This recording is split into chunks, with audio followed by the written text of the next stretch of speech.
సమావేశం ఏర్పడిన కారణం ఏంటంటే ప్రభుత్వం కాంగ్రెస్ ప్రభుత్వం ఏర్పడినట్టు నుంచి ఈ రోజు వరకు ప్రభుత్వం ఏదైతే ప్రజాపాలన సాగిస్తుందో ఆ పాలన గురించి ప్రజలకు తెలియపరచాలనే ఉద్దేశంతో ఈ సమావేశం ఏర్పడడం జరిగింది. ముఖ్యంగా నిన్న ఏదైతే కోర్టు కళ్యాణ్ లక్ష్మి, షాదీ ముబారక్ పథకాల మీద స్టే ఆర్డర్ ఇచ్చిందో ఆ స్టే ఆర్డర్ ఇచ్చిన తర్వాత ప్రతిపక్షాలు ప్రభుత్వం కావాలని చెప్పే చేసింది అనేటువంటి ఒక అపవాదుని ప్రభుత్వం వేయడం జరిగింది. ఉదాహరణకి మనం గతంలో అంటే 2014లో ఏదైతే కళ్యాణ్ లక్ష్మి, షాదీ ముబారక్ పథకాన్ని ప్రవేశపెట్టడం జరిగిందో అప్పుడే ప్రభుత్వానికి చిత్తశుద్ధి లేదు. ఎందుకంటే ఏదైనా ప్రభుత్వ పథకాన్ని ప్రవేశపెట్టేటప్పుడు దానికి చట్టబద్ధత కల్పించి చట్టానికి పరిమితుల్ని విధించి ఆ పరిమితులకి లోబడే మనం ఏదైనా ప్రభుత్వ కార్యక్రమాన్ని ప్రజలకి చేరవేయడం జరుగుతుంది. కానీ గత ప్రభుత్వం కుంటి సాగులతోటి కొన్ని జీవోలని ప్రభుత్వ పరంగా కాకుండా కొన్ని జీవోలు ఇవ్వడం వలన ఈరోజు ఈ కళ్యాణ్ లక్ష్మి, షాదీ ముబారక్ అనేటువంటి పథకానికి ఈరోజు కోర్టు స్టే విధించడం జరిగింది. ఉదాహరణకి గతంలో ఏదైతే మన తెలంగాణ రాష్ట్రాన్ని ఎన్నో ఆశలతోటి మనం ఏర్పాటు చేసుకున్నామో ఆ ఉద్దేశం పూర్తి కాకుండా గత ప్రభుత్వం ఏదైతే తెలంగాణ ప్రభుత్వం 72,000 కోట్ల మిగులు బడ్జెట్తో ఏర్పడిన ప్రభుత్వాన్ని ఈరోజు అప్పుల కుప్పగా మార్చడం జరిగింది. కొన్ని ఆర్థిక విధ్వంసాన్ని సృష్టించి తనకు అనుకూలమైనటువంటి కొన్ని పథకాలను సృష్టించడం ద్వారా ఆర్థిక విధ్వంసం సృష్టించారు. అంటే నిధులని పక్కదారి పట్టించి నిధులకి సంక్షేమ కార్యక్రమాల పేరిట దోచుకోవడం జరిగింది. కానీ ఈ ప్రభుత్వం కాంగ్రెస్ ప్రభుత్వం ఏదైతే ప్రజాపాలన ఏర్పడిందో 2023లో అప్పటి నుంచి ఇప్పటి వరకు ప్రభుత్వానికి ఉన్నటువంటి మార్గదర్శకాలు ఏంటంటే ప్రజలకి సంక్షేమం మరియు అభివృద్ధిని, అంటే ఏ ప్రభుత్వానికి సంక్షేమం అభివృద్ధి అనేది రెండు కళ్ళ లాంటివి. ఈ రెండు కళ్ళనంటే ఈ రెండు సమానంగా చూసుకుంటూ ఏదైతే ఆర్థిక విధ్వంసాన్ని గత ప్రభుత్వం చేసిందో ఆ ఆర్థిక స్థితిగతులను మెరుగుపరుచుకుంటూ ఆర్థికంగా స్థిరపడుతూనే ప్రభుత్వానికి కావాల్సినటువంటి అదేవిధంగా ప్రజలకు కావాల్సినటువంటి అభివృద్ధి మరియు సంక్షేమాన్ని జోడెద్దుల్లాగా ఒకే విధంగా నడిపించుకోవడం జరుగుతుంది. దానిలో భాగంగా ఈ ప్రభుత్వం ఏర్పడిన తర్వాత కళ్యాణ్ లక్ష్మికి కానివ్వండి, షాదీ ముబారక్ కానివ్వండి, రాష్ట్రం మొత్తం మీద 1,500 కోట్ల రూపాయలు ఖర్చు చేయడం జరిగితే మన ఖమ్మం నియోజకవర్గంలో దాదాపు ఈ 3 సంవత్సరాల్లో 24 కోట్ల రూపాయల వరకు ప్రజలకు అందించడం జరిగింది. ఏదైతే మన మున్సిపల్ కార్పొరేషన్ పరిధిలో ఇప్పటివరకు 1,200 చెక్కులని కళ్యాణ్ లక్ష్మి కానివ్వండి, షాదీ ముబారక్ కానీ కేటాయించడం, అదేవిధంగా రఘునాపాలెం మండలంలో కూడా 4,75,00,000 వరకు మనం ఈ కళ్యాణ్ లక్ష్మి, షాదీ ముబారక్ చెక్కులు ఇవ్వడం జరిగింది. అదేవిధంగా పేద ప్రజలకి ఏదైతే ప్రజలు ఆరోగ్య రీత్యా వాళ్ళకి ఏర్పడేటువంటి సమస్యలని పరిష్కరించుకునే భాగంలో ప్రైవేట్ ఆసుపత్రులను సంప్రదించి ఏదైతే ఖర్చు చేసుకున్నారో దానికి కూడా ప్రభుత్వం సీఎం రిలీఫ్ ఫండ్ రూపంలో దాదాపు ఖమ్మం నియోజకవర్గానికి వచ్చే 8 కోట్ల రూపాయల వరకు నిధులని ఇవ్వడం జరిగింది. మనం ఏదైతే పథకాన్ని ప్రవేశపెడతామో ఆ పథకాల్లో చిత్తశుద్ధి లేకపోవడం వల్లనే ఇలాంటి కార్యక్రమాలు జరుగుతాయి. ఈ రోజు కోర్టు కళ్యాణ్ లక్ష్మి, షాదీ ముబారక్ మీద స్టే విధించే పరిస్థితిని గత ప్రభుత్వం తీసుకొచ్చింది. ఎప్పుడైతే ఈ ప్రభుత్వం పేద ప్రజలకు ఇళ్లలో ఆడపిల్లలు పెళ్లి కాకుండా మిగిలిపోకూడదు అనే ఉద్దేశంతో చేసిందో ఆ రోజే ఈ పథకానికి చట్టబద్ధత కల్పించినట్టయితే, ఇచ్చిన జీవుల్లో స్పష్టత ఉన్నట్టయితే ఈ రోజు కోర్టులు స్టే విధించే పరిస్థితి వచ్చేది కాదు. గత ప్రభుత్వం చేసినటువంటి కొన్ని అన్యాక్రాంతమైనటువంటి పథకాల వల్ల ఏ పథకాలైతే ప్రజలకి చేరువవ్వాలో అవి చేరువలేకపోయినాయి.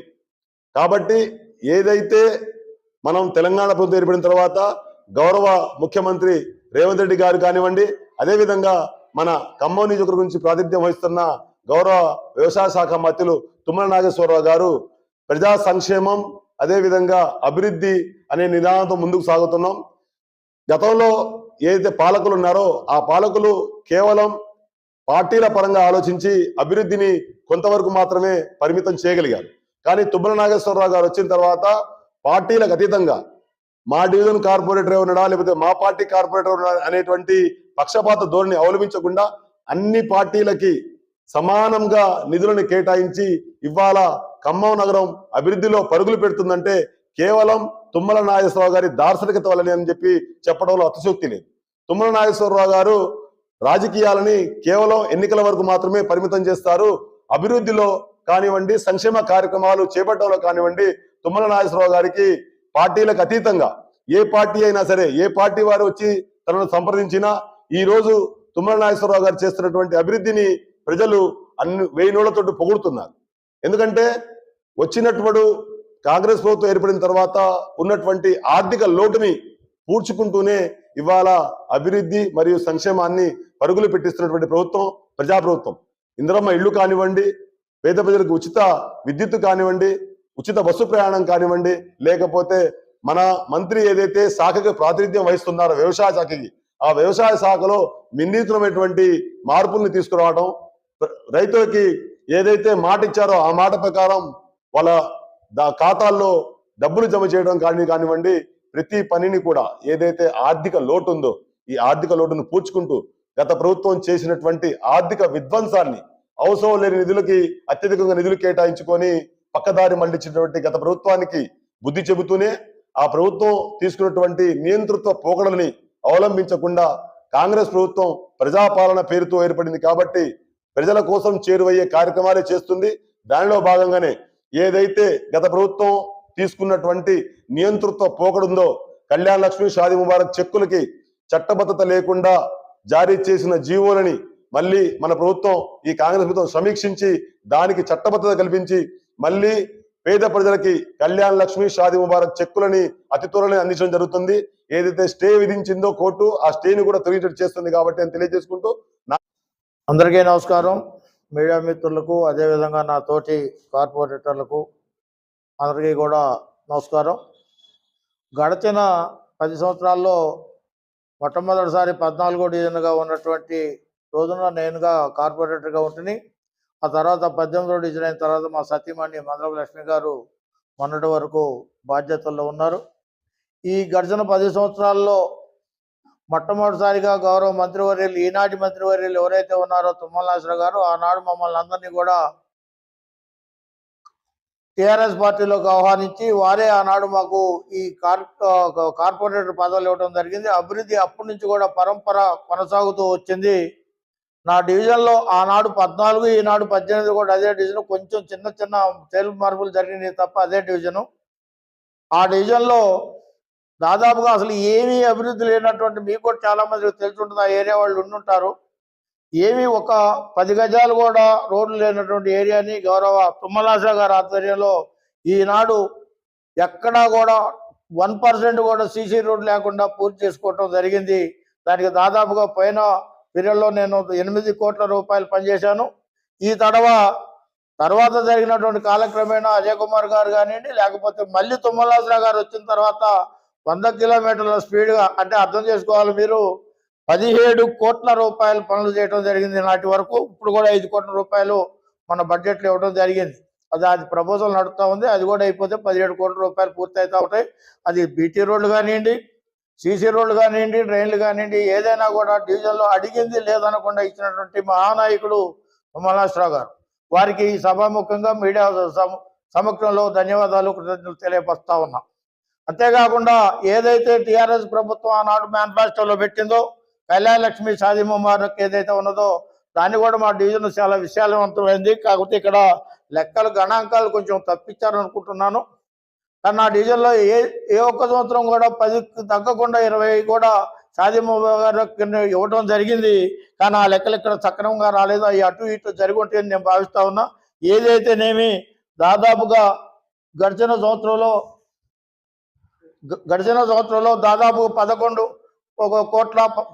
కోట్ల రూపాయల చిల్లర చెక్కులు కళ్యాణ లక్ష్మి, షాదీ ముబారక్ ఇవ్వడం జరిగింది. ఈనాడు ఉన్నటువంటి పరిస్థితులలో బ్రహ్మాండమైనటువంటి రేవంత్ రెడ్డి గారి ఆధ్వర్యంలో తుమ్మల నాగేశ్వరరావు గారు మాకు నిధులు ఇచ్చే దాంట్లో ఏమాత్రం కూడా అభివృద్ధి అనే దాన్ని ఎక్కడ చేయకుండా చేస్తూ ఉన్నారు. అదేవిధంగా ఇందిరమ్మ ఇళ్ళు కూడా మాకు దాదాపుగా నా డివిజన్కి చాలా కాలగట్ట ప్రాంతం ఉన్నది. చాలా పేదలు ఉన్నారు, వాళ్ళకి ఇళ్ళు లేవు. వాళ్ళకి 80 ఏళ్ళ దాకా ఇచ్చారు, కానీ కొన్ని వనరులు కుదరక నీళ్లు కట్టలేకపోయాం. ఇప్పుడు దాదాపు 25 నుంచి 30 ఇళ్ళు కట్టుకోవడం జరిగింది. రానున్న కొద్ది రోజుల్లోనే 100 ఇళ్ళు కూడా పూర్తి చేస్తామని చెప్పి, ఎందుకంటే దానికి మంత్రి గారు ఉన్నారు. నిన్న కూడా సుడా చైర్మన్ గారు వచ్చి మొత్తం పరిశీలన చేశారు. కలెక్టర్ గారికి కూడా వినతిపత్రం ఇచ్చాం, ఎంఆర్ఓ గారికి ఇచ్చాం. అది పట్టణ సర్వే వాళ్ళు కూడా సర్వే చేస్తా ఉన్నారు. అవి 100 ఇళ్ళు కూడా ఇవ్వడం జరుగుతుందని చెప్పి తెలియజేస్తా ఉన్నాం. Thank you. ముందుగా మీడియా మిత్రులకి అలాగే నా తోటి సహోదరులు ప్లస్ మా పార్టీ నాయకులు కార్పొరేట్లకి అందరికీ నమస్కారం. నా డివిజన్లో కూడా బాగానే అభివృద్ధి ఉంది. 39వ డివిజన్ మాది. కాకపోతే ఇరుకు సందుల వల్ల కొంచెం అభివృద్ధిని బాగా చేయలేకపోయాం, కానీ బాగా పర్లేదు, అంత బాగా చేశారు.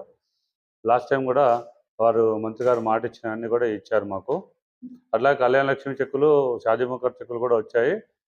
లాస్ట్ ఇయర్ 24-25లోనేమో 7 వచ్చాయి, 25, 24, 25, 26లోనేమో 10 వచ్చాయి.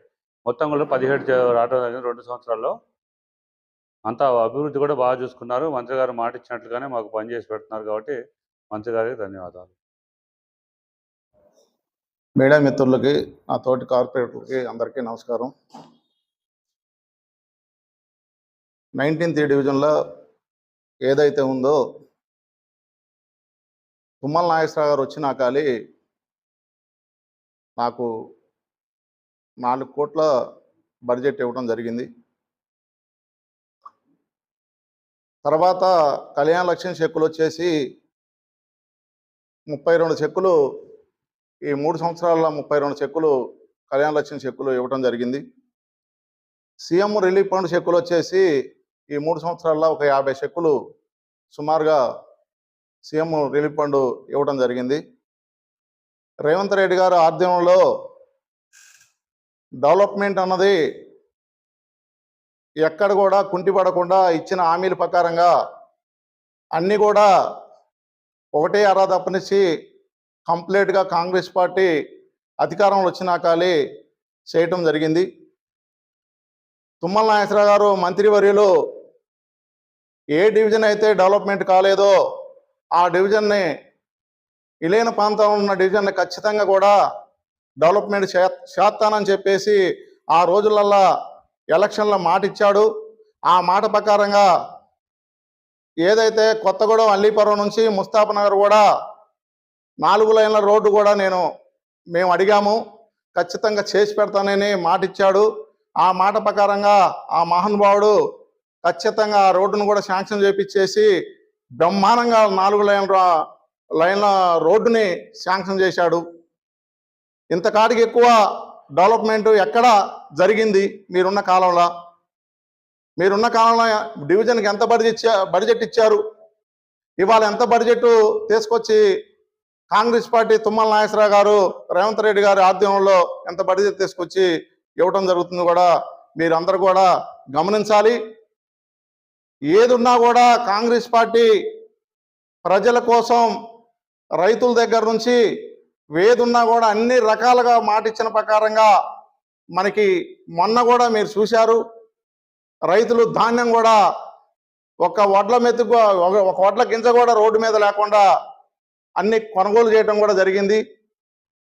ఆ తర్వాత రైతులకు ఇచ్చిన డబ్బులు ఎకరానికి 6,000 రూపాయల చొప్పున కొంతమంది ఏం చెప్పారు, ప్రచారం చేశారు.